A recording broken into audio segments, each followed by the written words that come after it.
বাংলার খেলাধুলো সম্পর্কে কোনো ধারণা নেই।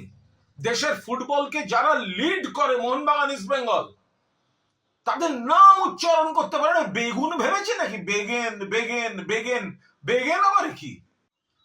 আরে কেন্দ্রীয় ক্রীড়ামন্ত্রী মনসুখ মান্ডাভিয়া, আরে মোহনবাগান ইস্ট বেঙ্গলের নাম জানে না? কেন্দ্রীয় ক্রীড়ামন্ত্রী, খেল মন্ত্রী, ফুটবল নিয়ে প্রেস কনফারেন্স করতে গিয়ে কেঁদে কোকি একশো কাগজ দেখে পড়ছে, তাতে মোহন বেগেন, ইস্ট বেগেন।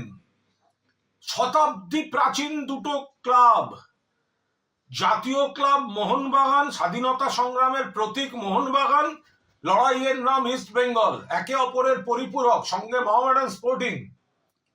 সেখানে মনসুখ মান্ডাভিয়া কাগজ দেখে বলতে হচ্ছে। কিসের ক্রীড়ামন্ত্রী? ফুটবলে দেশের সেরা ক্লাব দুটোর নাম জানো না?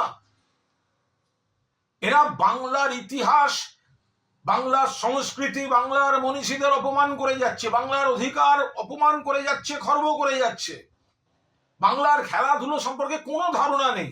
দেশের ফুটবলকে যারা লিড করে মোহনবাগান ইস্ট বেঙ্গল, তাদের নাম উচ্চারণ করতে পারে না। বেগুন ভেবেছে নাকি? বেগেন বেগেন বেগেন বেগেন আবার কি?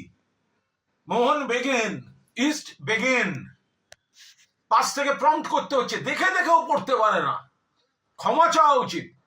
এই কেন্দ্রীয় ক্রীড়ামন্ত্রী যে কি, এরা কি ফুটবলের উন্নতি করবে? ফেডারেশনকে তো ওই বিজেপির কল্যাণ চৌবে তুলে দিয়েছে। আর এই হচ্ছে ক্রীড়ামন্ত্রীর নমুনা, মোহনবাগান ইস্ট বেঙ্গলের নাম জানে না। আরে বাংলার ফুটবল শুধু নয়, মোহনবাগান ইস্ট বেঙ্গল মোহামেডান দেশের ফুটবলের উজ্জ্বল নক্ষত্র এরা। তাদের নাম বলতে পারে না মনসুখ মান্ডাভিয়া। কেন্দ্রীয় ক্রীড়ামন্ত্রীর উচিত প্রকাশ্যে এই ক্লাবগুলোর কাছে ক্ষমা প্রার্থনা করার, নাম বিকৃতির জন্য। আমাদের মনীষীদের নাম ভুল বলে, ক্লাবের নামও এখন ভুল বলছে। এর এই বিকৃতি, ডিস্টরশন, বাংলা সম্পর্কে এদের না জানা, আর কতভাবে অপমান করবে বাংলাকে। তীব্র নিন্দা করছি